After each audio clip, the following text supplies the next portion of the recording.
말씀과 얼굴만으로도 정말 팩트체크를 하면서 신뢰를 주시는 서울시 의사의 서현주 정책이사님이 오늘 또 나와 주셨습니다. 안녕하십니까? 네, 안녕하십니까? 예, 3일째 계속 뵈니까 네.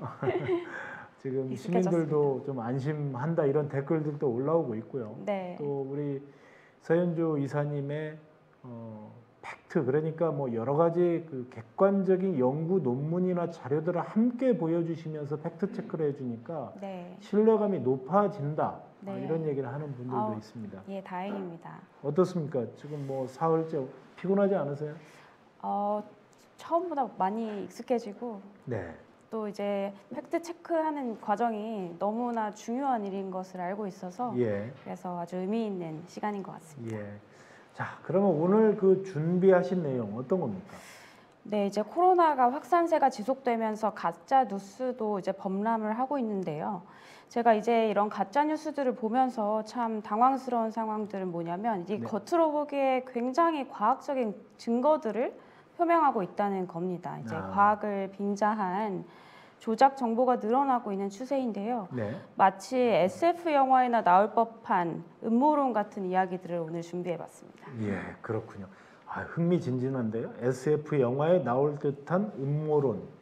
자, 첫 번째 팩트 체크할 내용 어떤 겁니까?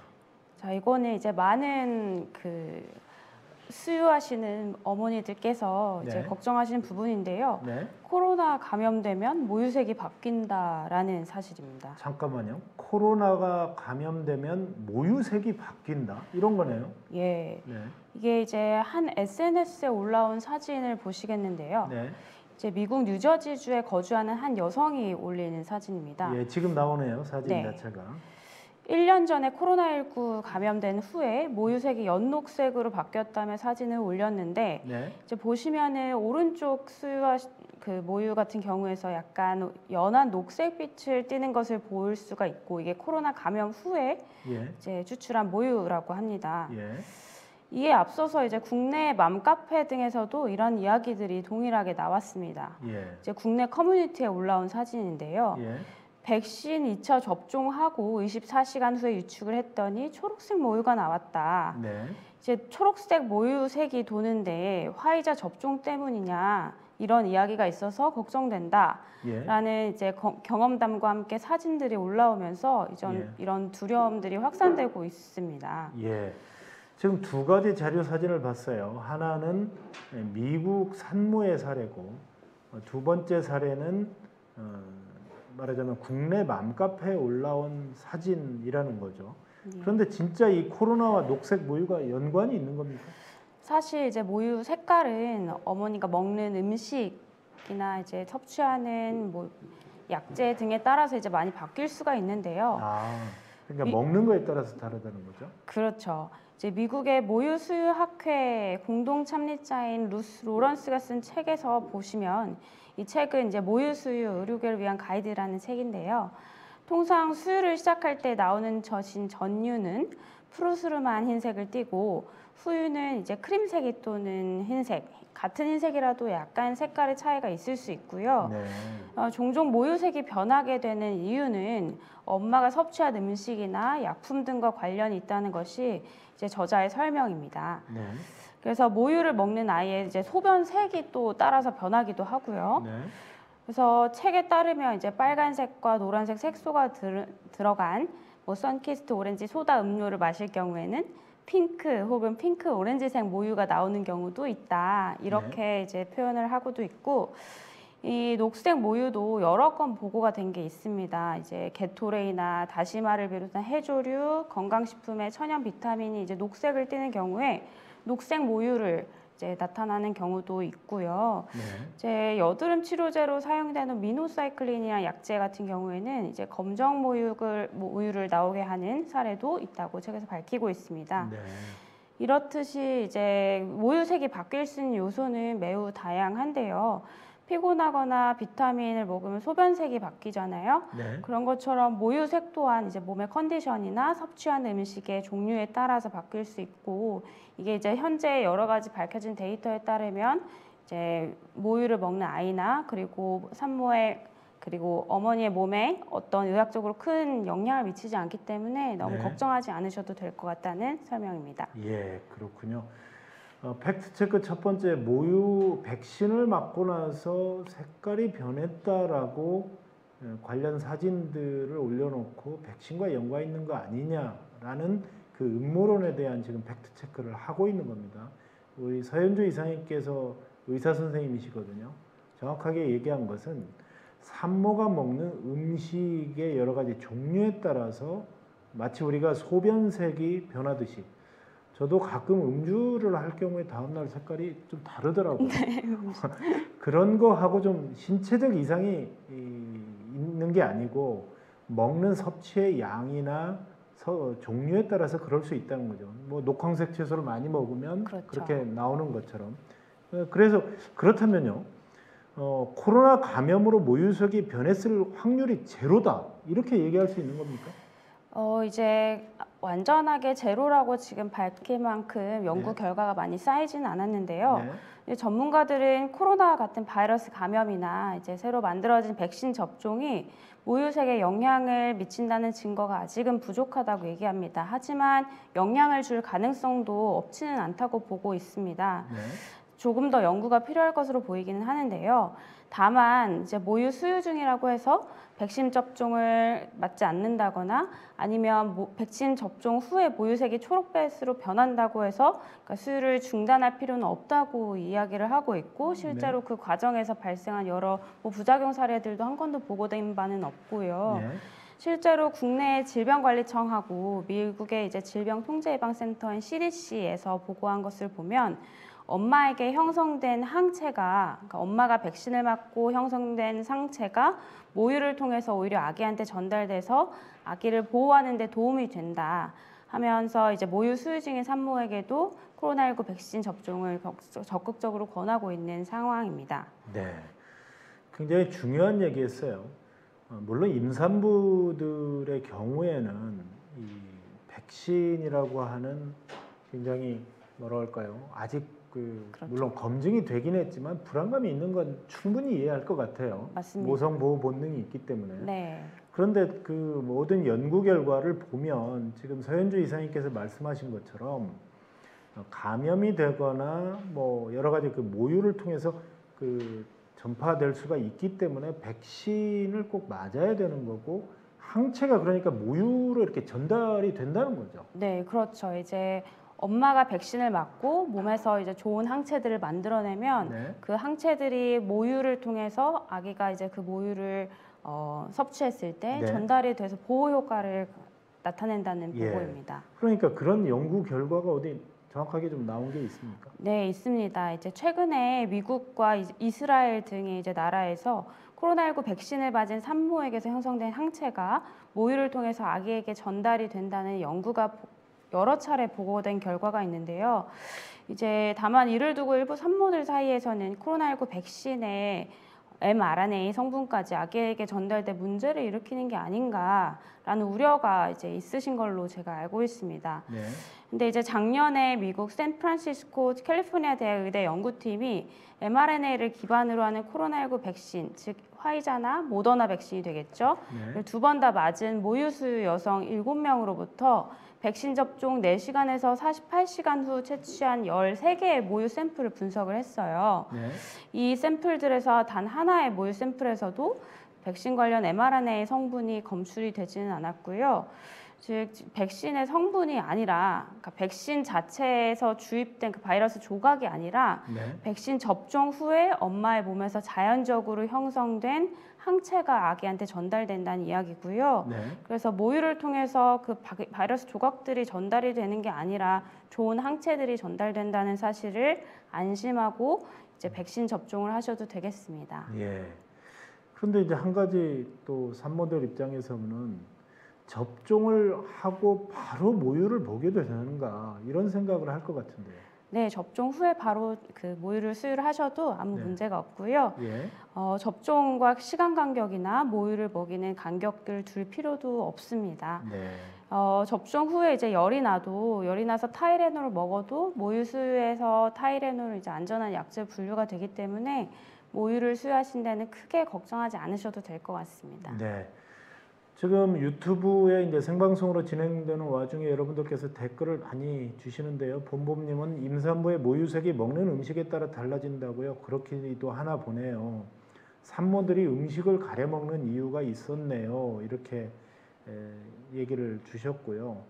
그다음에 또 어떤 분은 출산한 지 오래돼서 관심받기였는데 모유가 먹는 거에 따라 핑크색도 나올 수 있다니 신기. 그리고 또 제 주변에 임신한 친구들 백신 걱정돼서 못 맞고 있는데 오히려 아기에게 도움이 되는 건가요? 라고 얘기하셨는데 아까 도움이 된다는 거죠. 네, 이제 뭐 임산부 같은 경우에는 이제 뭐 아직까지 연구가 진행되고 있는 바긴 한데 네. 일단 뭐 다양한 연구 결과에서는 뭐 항체 형성 후에 이제 전달돼서 예방 효과를 고려하였을 때 권고한다고 이야기를 하고 있고 여기서 이제 발표한 모유 수유를 하고 있는 이제 어머니들 같은 경우에는 적극적으로 예방 접종을 권고하고 있습니다. 네, 그렇군요. 첫 번째 팩트 체크 모유를 말하자면 지금 첫 번째 코로나에 감염되면 모유색이 바뀐다라는 그거에 대해서 결론적으로는 사실관계가 아니다, 사실이 아니다라는 얘기를 지금 말씀해 주셨습니다. 자, 두 번째 팩트 체크할 건 어떤 겁니까? 네, 이제 두 번째는요. 백신에 발암 물질인 산화 그래핀이라는 게 들어있다라는 사실입니다. 백신에 발암 물질인 산화 그래핀이 들어있다. 산화 그래핀 우리가 일상에서 들어보기 좀 어려운 용어인데요. 어떤 겁니까? 어려우시죠? 산화그래핀은 이제 그래핀 옥사이드라고 하는 이제 탄소 원자의 얇은 막에 산소 분자가 붙어 있는 신소재 물질을 뜻하는데요. 예. 반도체 원료로 쓰이기도 하고요. 일부에서 이제 시중에 유통 중인 이제 모든 백신에 이 암을 유발하는 독성 물질인 산화그래핀이 들어가 있다라는 글과 영상이 이렇게 보시다시피 온라인 커뮤니티에 반복적으로 공유가 되면서 오해를 불러일으키고 있는 것 같습니다. 잠깐만 지금 화면을 읽어보면 긴급 속보 백신 성분을 조사해보니 99%가 산화그래핀이었다. 사실 이런 정보들이요. 제 과거 경험으로 보면 젊은 사람들은 오히려 잘 믿지 않는데 네.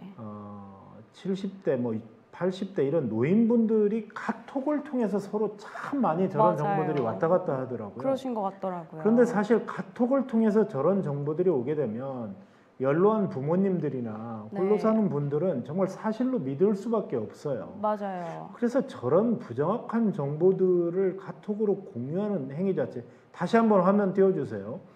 저 화면 자체 여러분 기억하셨다가 이와 같은 내용은 절대 사실이 아니다. 지금 보이시죠? 저런 것은 사실이 아니다라는 건데요. 어쨌든 그 과학적으로 그럼 한번 팩트 체크를 해보겠습니다. 진짜인가요? 이 주장은 과학적으로 사실 제대로 검증되지 않은 내용을 바탕으로 사실을 왜곡한 가짜 뉴스입니다. 네. 이 각종 검색 사이트에 산화그래핀이라는 검색어를 넣으면요 영상 하나가 나오는데요. 이 네. 캡처본을 한번 보시겠습니다. 예, 같이 보시겠습니다.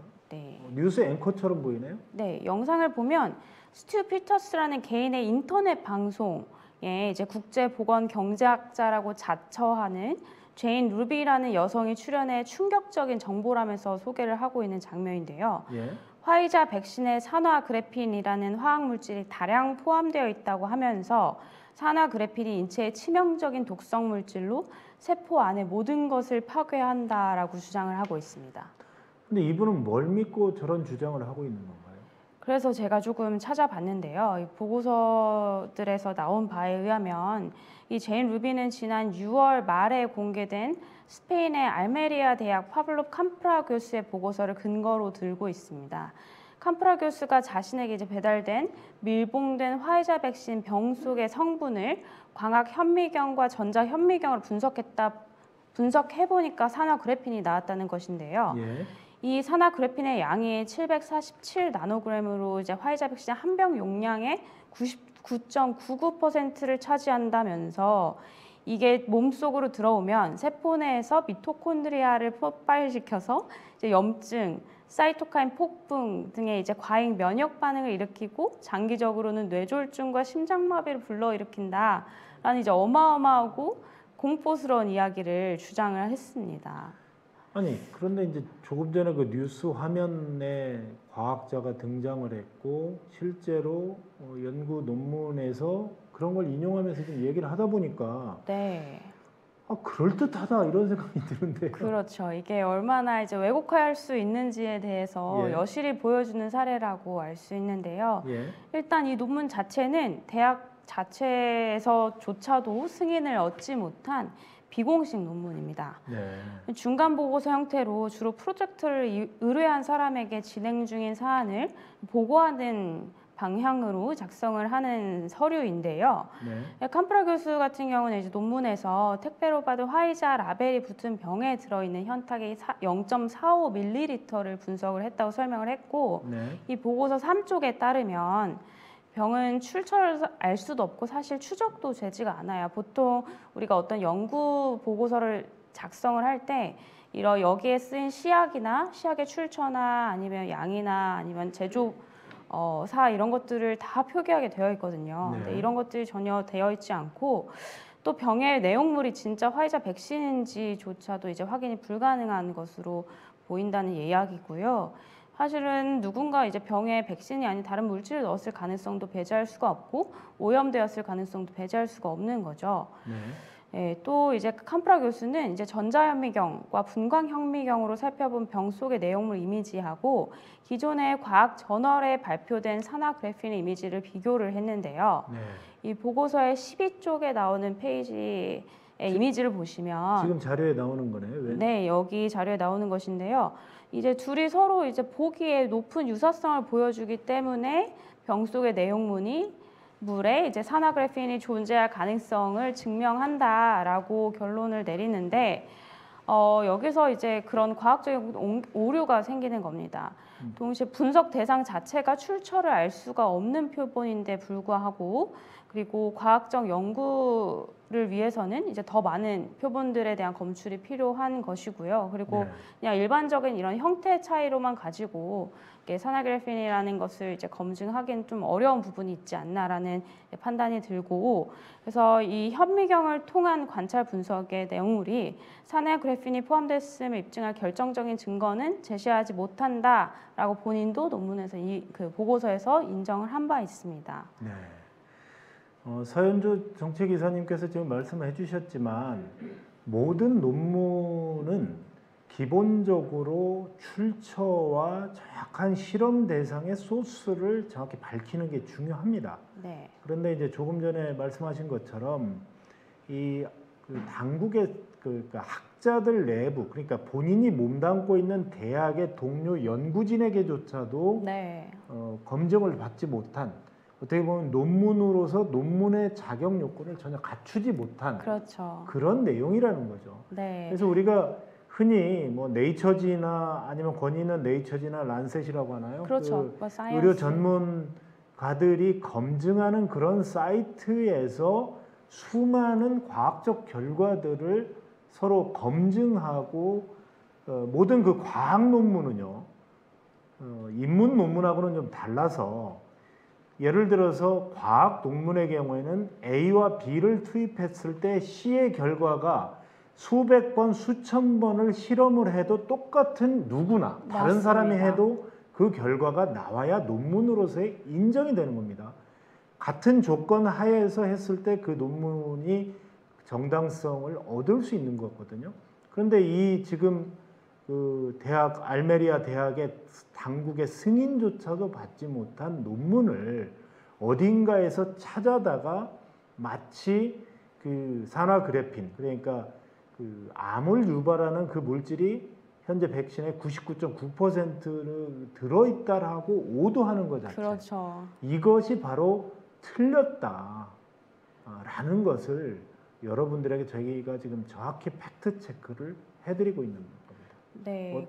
네. 그리고 사실 이 산화그래핀이라는 물질은 액체에 굉장히 쉽게 풀어지는 구조이고 인체 효소에도 잘 분해가 되는 특성을 가지고 있어요. 예. 그래서 일부에서는 암 진단과 치료에 쓰이기도 하는 신소재입니다. 예. 그렇기 때문에 이게 미토콘드리아를 파괴하고 세포 자체에 엄청난 독성을 일으켜서 문제를 일으킨다는 사실 자체도 네. 가짜 정보라고 보실 수 있겠습니다. 예, 그렇군요.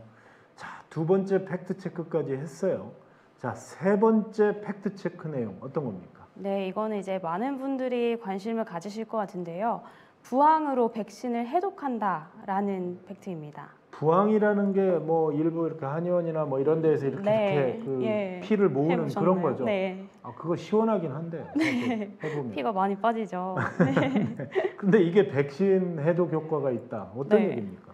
이게 이제 코로나19 백신 부작용 피해를 봤다는 분들께서 모인 한 카페가 있는데 여기에 올라온 글이에요. 네. 보시면 백신 접종 즉시에 한의원에 가서 부항을 뜨는 게 어떨까요? 네. 이제 어깨나 팔 위주로 피를 빼는 거예요라는 글이 올라왔습니다. 네.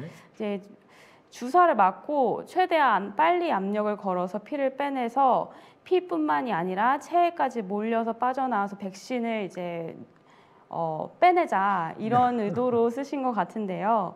뭐 꽤 강한 타격을 줘서 멍이 들게 하면 주사를 맞아도 혈관을 흡수가 안 된다더라 라는 이야기까지 나오고 있죠. 예. 아니 그런데 이제 저 글상으로 보면 글을 읽어보면요. 그대로 화면 좀 띄워줘 보세요.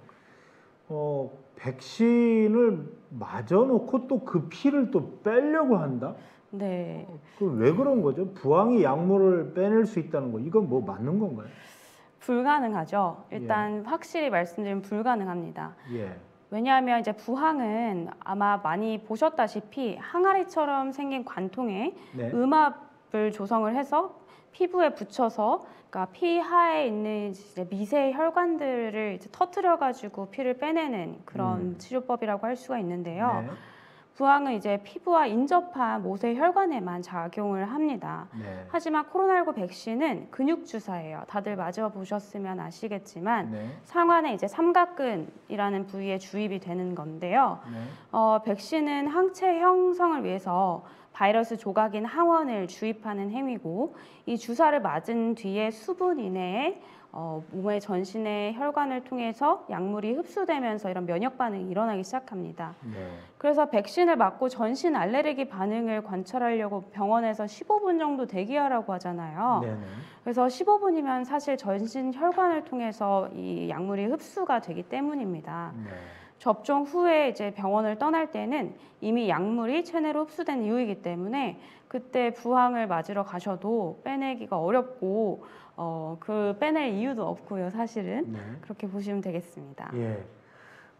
저희가 여기서 이제 팩트 체크를 하면서 정확히 말씀드릴 것은 부항이 뭐 효과가 없다 이런 게 아닙니다. 부항이라는 건 한의원에서 고유의 어떤 질병을 치료하는 네. 하나의 검증된 그 단계이기 때문에 일부 뭐 미국의 해외 유명 스타들, 스포츠 스타들도 동양적인 이 부항을 통해서 몸을 치료하는 경우들을 자기 인스타에 올려놓고 실제로 효과를 보는 거기 때문에 네. 지금 서현주 이사님께서 말씀하신 것처럼 부항 자체가 효과가 없다는 게 아니고 부항이 백신을 맞은 뒤에 그것을 피를 모아서 빨리 빼내면 부작용을 줄여줄 수 있다. 지금 네. 이것이 팩트가 아니다. 네. 이 부분을 지적하신 거죠. 네, 부항으로 맞은 백신을 다시 빼낼 수 없다. 그러니까 독에드물을 다시 빼낼 수 없다 이런 이야기인데요. 예, 그렇군요. 네. 자, 그런 부분들을 여러분들이 좀 정확히 아셔야 되고요. 그다음에 우리가 앞서 밝힌 산화그래핀이 뭐 어떤 전혀 근거가 없다라고 말씀을 드렸는데 일부에서는 또 인터넷에서 이것 빼는 방법도 돌고 있다고요? 네. 이게 정말 가짜 뉴스가 많이 영향을 미치는구나라는 걸 제가 이렇게 찾아보면서 알게 됐는데요. 네. 저희가 방금 짚었던 그 산화그래핀이라는 소문을 믿는 분들이 그럼 이걸 빼내야 되는데 어떻게 빼내야 되나 고민을 하다가 생각해내신 게 이제 바로 자석입니다. 어떻게 보면 되게 기발하다고 볼 수도 있는데요. 자석이요? 네, 백신 접종 후에 자석을 대서 산화그래핀을 몰리게 하고 부항을 떠서 피를 뽑아내면 이거를 이제 빼낼 수 있다라는 이야기가 떠돌고 있는데요. 그래서 부항기에 미리 자석을 붙여놔라라는 설명도 있어요. 앞서 말한 대로 백신 내에 산화그래핀이 있는 것도 거짓이고요. 그리고 그렇기 때문에 이걸 통해서 산화그래핀을 빼내야 된다는 것도 거짓 뉴스이고 빼낼 수 있다는 것도 거짓입니다. 네. 미국의 이제 질병통제예방센터 CDC에서 미국 내에 승인된 코로나19 백신에는 모든 금속성 물질이 포함되어 있지 않다고 밝혔고, 네. 따라서 금속성 물질 포함되지 않은 백신 접종 부위에 이 자석을 들이댄다고 해서 아무런 일도 발생하지 않는 그런 이제 결과를 보시게 될 텐데, 다시 한번 이런 부분들은 명심해 주셨으면 좋겠습니다. 예. 여러분 한번 생각해 보십시오. 이 백신을 어느 나라에서 만들었습니까? 미국이나 또 영국의 아스트라제네카, 또 러시아에서 또 만들었고요. 그 다음에 뭐 중국에서도 만들었지만 이 백신 자체에 대한 여러 가지 효능과 연구 결과가 롱텀의 어떤 효과에 대해서는 아직 연구 효과가 검증되지 않은 건 사실입니다. 그런데 그럼에도 불구하고 미국이나 영국 뭐 수많은 나라의 지도자들과 뭐 돈 많은 갑부들도 모두 백신 맞고 있거든요. 그분들이 자기 재산이 수조 원씩 되는데 검증이 안 되면 맞겠습니까? 그렇죠. 그렇기 때문에 조금만 뒤집어 생각해 보면, 상식적으로 생각해 보면 여러분들이 정말 정상적으로 갈 수 있는데, 이런 가짜 뉴스가 그럴듯하게 퍼지고 있다는 거 참 심각한 인포데믹이라고 하는 어떤 네. 정보의 과용에 따른 부작용을 우리가 실제로 지금 현장에서 느끼고 있는 겁니다. 그런데요, 이런 생각도 들어요. 이 정도 노력 정도면 네. 차라리 그냥 백신을 안 맞는 게 낫지 않느냐. 그러게 맞습니다. 네, 이제 그런 사람들은. 네, 이제 백신 접종 후에 생길 이상 반응이 두렵고 그렇기 때문에 맞기 싫으신 분도 있을 거라고 생각은 해요. 네. 하지만 백신 접종을 통해 결국엔 이제 도처에 깔린 코로나 바이러스의 위험성에서 조금이라도 자신을 예방하고 보호하기 위해서 이거 백신 맞는 거잖아요. 네. 근데 오히려 맞고서 이런 비과학적이고 위험한 행동들을 한다면 무슨 소용이 있나 이런 생각이 듭니다. 네. 이제 부항도 사실 엄연한 의료 행위예요. 집에서 스스로 부항을 뜨거나 면허가 없는 사람에게 침습적인 행위를 하는 것 자체는 의료법에 저촉되고 또 무엇보다 스스로에게 위험할 수 있습니다. 네. 특히 몸에 상처를 낸 뒤에 피를 뽑아내는 이런 습식 부항은 무균 처리가 되지 않은 곳에서 시술할 경우 감염 위험이 상당히 높고요. 네. 실제 제가 의료 현장에서 근무할 때 이렇게 부항이나 사열 후에 이제 빈혈이 생겨 오신 분들도 있고 뵀었어요. 예. 그렇기 때문에 괜한 오해로 이런 일은 제발 안 하시면 좋겠고, 의료 현장에 수혈을 못 받아서 돌아가신 분들이 상당히 많은데 부항 대신 헌혈을 고려해 보시면 어떨까요? 그렇군요. 지금 시청자들 질문이 지금 많이 들어오고 있어요.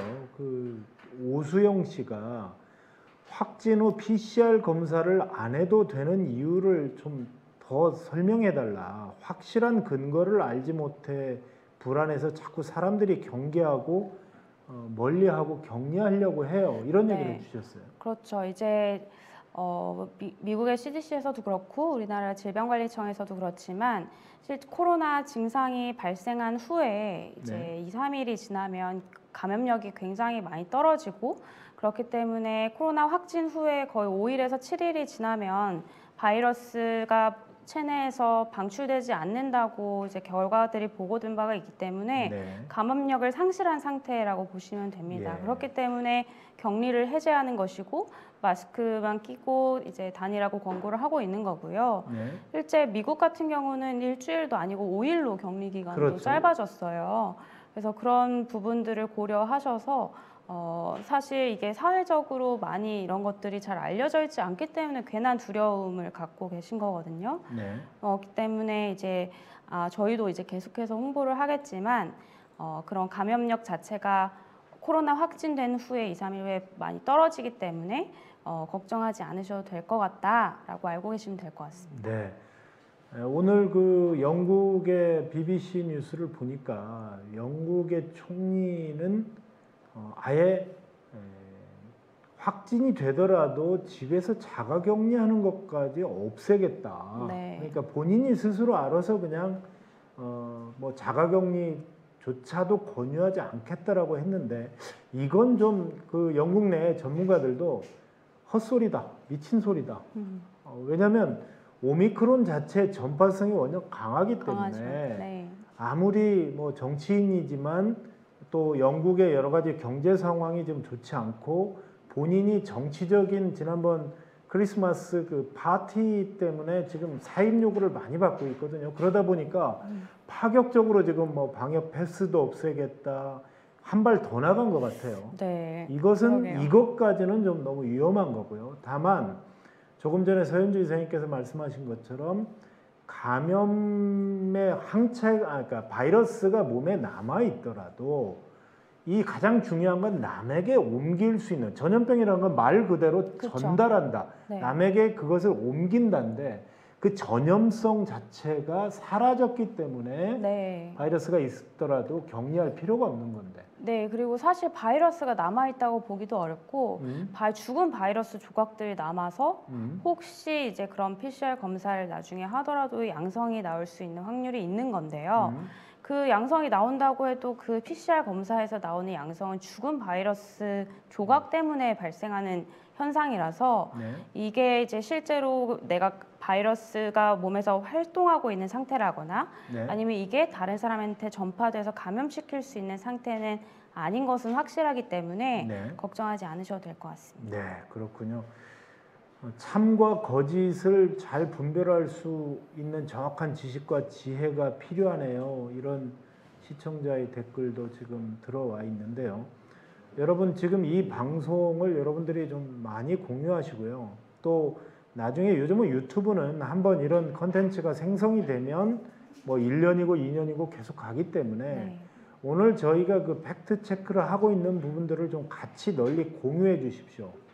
정말 이런 좋은 정보가 더 널리 퍼져서 가짜뉴스 자체를 우리가 없애도록 좀 더 노력하는 것이 필요하겠다 이런 생각이 드네요. 오늘 그 서현주 서울시 의사회 서현주 정책이사님 오늘도 감사하고요. 주말에는 뭐 하실 있습니까? 주말에는 이제 공부를 하고 진료를 해야 될 것 같습니다. 아니 공부 질리지도 않으세요? 지금 주말에 이렇게 다들 저는 지금 일을 해서 네. 주말에 좀 쉬어야 되겠다 이런 얘기하는데 주말에 또 공부를 하신다고요? 네, 저는 주말이 없이 산 지가 꽤 오래됐기 때문에 익숙합니다. 그러면 실례되지 않는다면 결혼은 결혼은 아직 못했습니다. 못 하신 게 아니고 안 하신 네. 거겠죠? 네, 감사합니다.